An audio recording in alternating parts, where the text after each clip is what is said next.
السلام علیکم ورحمۃ اللہ وبرکاتہ۔ لیکن بات یہیں پر ختم نہیں ہوتی میرے دوستو، یوم عاشورہ میں اور بھی کئی انقلابی پہلو ہیں۔ کیا انقلابی پہلو ہیں؟ چلیے میں کم سے کم 4 نکات آپ کے سامنے گنانے کی کوشش کر رہا ہوں۔ ویڈیو اگر طویل ہو جائے پھر بھی سن لیجئے، کیونکہ عاشورہ سال میں ایک بار آتا ہے اور اس کے متعلق ہم آج بیان کر رہے ہیں، ہر روز بیان نہیں کریں گے۔ تو میرے دوستو، یوم عاشورہ کا جو پیغام ہے، ظلم سے نجات کا جو پیغام ہے، اس قرآن کی آیت اور اس حدیث میں اور یوم عاشورہ میں کیا ہمیں باتیں سمجھ میں آتی ہیں؟ چلیے کم سے کم میں 4 نکات آپ لوگوں کو بتانے کی کوشش کرتا ہوں۔ سب سے پہلا نقطہ تو یہی ہے کہ اسلام میں ظلم سے نجات حاصل کرنا جو ہے وہ بہت بڑی نعمت ہے، اور یہ بہت بڑی پرائرٹی اسلام نے اس کو بیان کیا ہے۔ دوسرا میرے دوستو، دوسرا نقطہ اس میں سے کیا نکل کے آتا ہے؟ اس میں سے یہ نقطہ نکل کے آتا ہے کہ اکثر و بیشتر یہ دیکھا گیا کہ جب بھی دنگے ہوتے ہیں یا امت مسلمہ پر ظلم ہوتا ہے اور اس ظلم سے نجات حاصل کرنے کے لیے جب ہم حل تلاش کرتے ہیں تو اکثر و بیشتر کچھ رٹے رٹائے جوابات ملتے ہیں۔ ان جوابات کی فہرست کیا ہے؟ اکثر و بیشتر تو یہ کہا جاتا ہے دیکھیے بھئی یہ ہمارے اعمال کا نتیجہ ہے، یا پھر یہ کہا جاتا ہے کہ ہمارا عقیدہ اچھا نہیں ہے اس لیے یہ ہوا ہے۔ پھر کچھ لوگ کہتے ہیں کہ ہمارے اندر اتحاد نہیں ہے اس لیے یہ ہوا ہے۔ پھر یہ کہا جاتا ہے کہ بھئی یہ کہا جاتا ہے کہ ہمارے اندر کیا کہتے ہیں اس کو کہ ہماری تعداد کم ہے۔ کچھ لوگ یہ کہتے ہیں کہ بھئی یہ ایجوکیشن نہیں ہونے کی وجہ سے ہے۔ اس طرح کے کئی ساری باتیں جو ہے بیان کی جاتی ہیں، اور کچھ لوگ کہتے ہیں کہ ہمارے اندر حرام خوریاں اتنی زیادہ ہیں، ہمارے اندر گناہ اتنے زیادہ ہیں جس کی وجہ سے یہ سارے اس طرح کے بہت سے جوابات ہیں جو رٹے رٹائے ہیں، اور وہ اکثر بیان کیے جاتے ہیں، اکثر بتائے جاتے ہیں۔ کچھ سیاسی لیڈر بولتے ہیں اپنی سہولت کے مطابق، کچھ دینی لیڈرز بولتے ہیں اپنی سہولت کے مطابق، اور کچھ عوام بولتی ہے اپنی سہولت کے مطابق۔ کچھ ایجوکیشن کے دل دادے بولتے ہیں اور کچھ پیسمسٹ ٹائپ کے لوگ بولتے ہیں۔ لیکن اس واقعے میں، قرآن کی اس آیت میں اور اس حدیث میں کیا باتیں سمجھ میں آتی ہیں میں آپ کو بتاتا ہوں۔ سب سے پہلی بات، یہ دوسرا نقطہ جو میں آپ کو بتا رہا ہوں، اس کے لیے اتنی لمبی تمہید مجھے باندھنی پڑی۔ دوسرا نقطہ جو یہ ہے کہ بنی اسرائیل کتنی گری ہوئی قوم تھی آپ اچھی طرح سے جانتے ہیں۔ اگر آپ قرآن پڑھیں گے اور اگر آپ نے بیانات میں سنا ہے، بنی اسرائیل بہت ہی گری ہوئی قوم تھی۔ وہ موسیٰ علیہ السلام کے ساتھ کئی بار نافرمانی ان کی کرتی تھی، اور کئی ساری بدتمیزیاں وہ کرتی تھی۔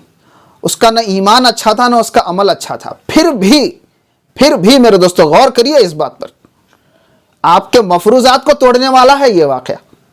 آپ کے خیالی جوابات کو، جو آپ بولتے ہیں کہ ظلم کا خاتمہ کیوں نہیں ہوتا، جب آپ یہ بار بار کہتے ہیں کہ نہیں ہمارے تو عقیدے اچھے نہیں ہیں، ہمارے تو اعمال اچھے نہیں ہیں، تو یہاں دیکھیے بنی اسرائیل کا نہ عقیدہ اچھا تھا نہ عمل اچھا تھا، پھر بھی اللہ تعالیٰ نے اس قوم کو ظلم سے، ظالم سے، فرعون سے نجات دی۔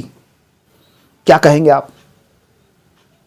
دوسری بات، ہم یہ جو کہتے ہیں کہ ہمارے اندر اتحاد نہیں ہے، اس کی وجہ سے ہمارا ظلم کا خاتمہ نہیں ہوتا۔ بنی اسرائیل کا تو حال یہ تھا میرے دوستو کہ وہ اگر پانی بھی پیتے تھے تو اللہ تعالیٰ نے ان کے اختلاف کو دیکھ کر ان کے 12 قبیلوں کے لیے 12 الگ الگ چشمے بنائے تھے۔ اتنا اختلاف تھا ان کے اندر، پھر بھی اللہ تعالیٰ نے انہیں ظلم سے نجات دی۔ تو ہم یہ جو بولتے ہیں کہ ہمارے اندر یہ نہیں ہے وہ نہیں ہے، سمپل سی بات ہے، اللہ تعالیٰ نے یہ کہا ہے جو قوم جس کام کے لیے کوشش کرتی ہے اللہ تعالیٰ اسے نتیجے دیتے ہیں۔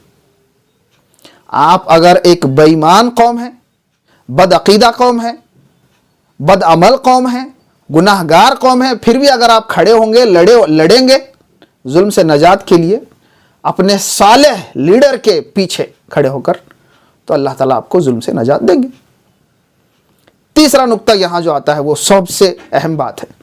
سمپل سی بات یہ ہے میرے دوستو کہ پوری کی پوری قوم کا اگر ہم عقیدہ صحیح ہونے کا اور عمل سیدھا ہونے کا، صحیح ہونے کا، یہ 5 وقتہ نمازی ہر کوئی بن جائے، 5 وقتہ نمازی ہو جائے، حاجی ہو جائے، زکاتی ہو جائے، اگر ہم یہ توقع کر کے بیٹھیں گے کہ اس کے بعد ہی وہی حالات بدلیں گے تو یہ قیامت تک نہیں ہو سکتا۔ اور اسلام نے ایسا کوئی اصول بیان بھی نہیں کیا۔ موسیٰ علیہ السلام کے اس واقعے میں یہ صاف سمجھ میں آتا ہے کہ ایسی گناہگار قوم، بد عقیدہ قوم بھی فرعون کے ظلم سے نجات پا سکتی ہے، ظالم کے ظلم سے نجات پا سکتی ہے۔ شرط یہ ہے کہ اس کے لیے ایک امیر کھڑا ہو جائے، جس طرح سے اس وقت کا نبی کھڑا ہوا تھا، موسیٰ علیہ السلام کلیم اللہ جو کھڑے ہوئے فرعون کے خلاف اور کہا کہ میرے ساتھ بنی اسرائیل کو بھیج دے، اس ظلم کو ختم کر دے، اس طرح سے انبیاء کے وارثین کچھ ہی اگر کھڑے ہو جائیں تو ان کی حرکتوں کی برکتوں کی وجہ سے پوری عوام، پوری امت ظلم سے نجات پا سکتی ہے میرے دوستو۔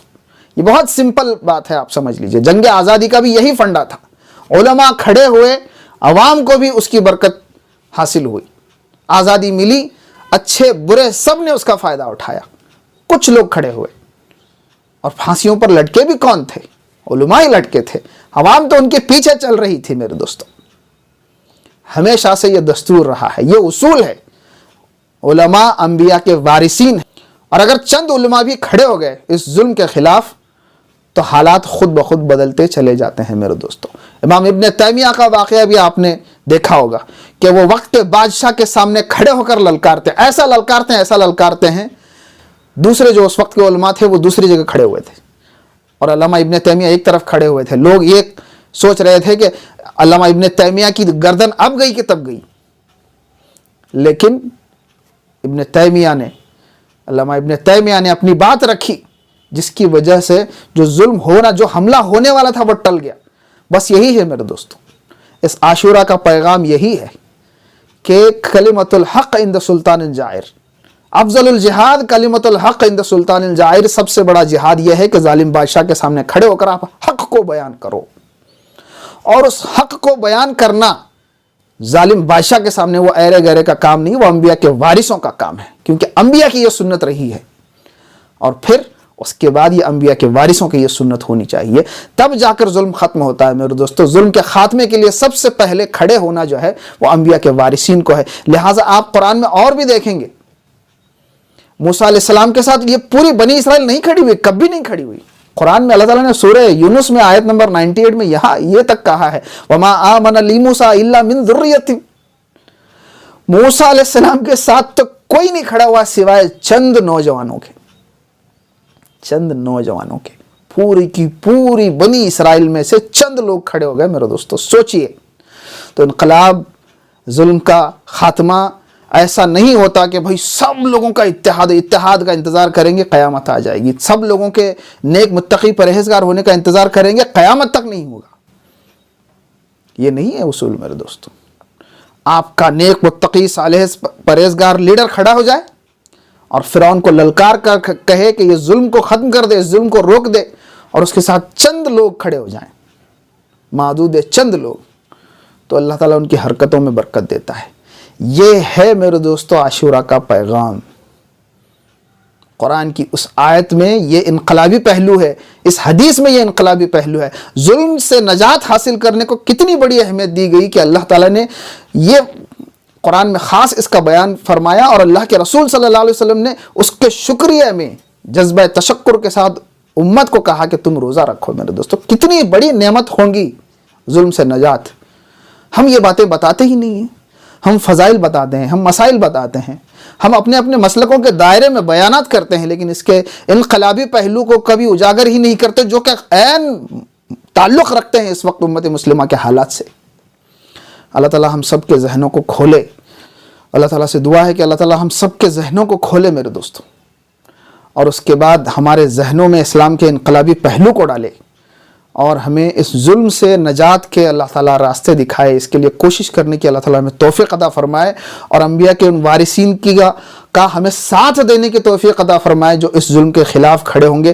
آخری نقطہ یاد رکھیے، آخری نقطہ یہ ہے میرے دوستو کہ ظلم سے نجات کے لیے اگر کوئی کھڑا ہوگا تو عالم ہی کھڑا ہوگا، کیونکہ امت ہمیشہ علماء کے پیچھے چلتی ہے، اور نبیوں کے جو وارثین ہیں وہ علماء ہیں، اور جب تک علماء کھڑے ہوں گے تب تک ہی ظلم کا خاتمہ ہوگا، اسی وقت یہ خاتمہ ہوگا میرے دوستو۔ تو اللہ تعالیٰ ہم سب کو اس انقلابی پہلو کو سمجھنے کی توفیق عطا فرمائے۔ اللہ تعالیٰ یوم عاشورہ کے روزوں کو تقوی پرہیزگاری کے ساتھ گزارنے کی توفیق عطا فرمائے، خوب دعائیں، خوب عبادت کرنے کی توفیق عطا فرمائے، اور اللہ تعالیٰ ہمارے ان روزوں کی برکتوں میں جو اس نے وعدہ کیا ہے کہ ہمارے پچھلے سال کے گناہوں کو اللہ تعالیٰ معاف کر دیں گے، اللہ تعالیٰ ہمارے گناہوں کو معاف کر دے، اور اللہ تعالیٰ ہمیں ظلم سے نجات دے، وقت کے فرعونوں سے، دجالوں سے، شدادوں سے، نمرودوں سے نجات دے۔ آپ دیکھتے رہیے ہمارے چینل، ملتے ہیں انشاءاللہ اگلے ایپیسوڈ میں، تب تک کے لیے السلام علیکم ورحمۃ اللہ وبرکاتہ۔